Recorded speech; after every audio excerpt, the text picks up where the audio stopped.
Autre chose, à présent, à Goma, les experts de l'autorité de régulation du secteur de l'électricité rassurent les opérateurs sur la régularisation de leurs titres et permis au cours d'une rencontre. Ils ont cogité de manière générale autour du cadre légal qui régit le secteur et en particulier la régularisation de ces titres et permis. Après la descente dans les installations de chaque entreprise, Maître Pascal Chimbalanga et sa suite ont choisi d'échanger avec l'ensemble de représentants des sociétés opérant dans le secteur de l'électricité afin d'avoir une même compréhension en ce qui concerne le respect de la loi du 17 juin 2014 relative à l'audit du secteur de l'électricité. Cette rencontre est une étape qui vient de clôturer une série de réunions que nous avions eues avec les opérateurs du secteur de l'électricité. On a échangé avec chaque opérateur, avec chaque exploitant, avec chaque intervenant sur ses activités. Et ces jours, il était question de mettre l'accent sur les exigences du cadre légal, parler aux opérateurs de leurs responsabilités dans le respect des exigences légales pour œuvrer dans les secteurs de l'électricité.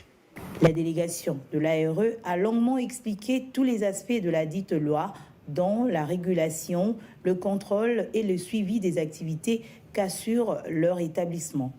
À leur tour, les opérateurs ont exprimé plusieurs préoccupations, notamment celles liées aux problèmes de régularisation de leurs permis.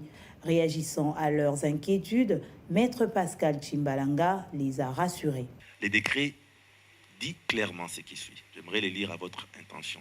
Les contrats de concession, les licences et les autorisations octroyées après la promulgation de la loi susmentionnée, comme c'est le cas pour presque vous tous ici, des licences octroyées après la promulgation de la loi, donc après 2014, et avant l'entrée en vigueur du présent décret, restent en vigueur jusqu'à leur terme.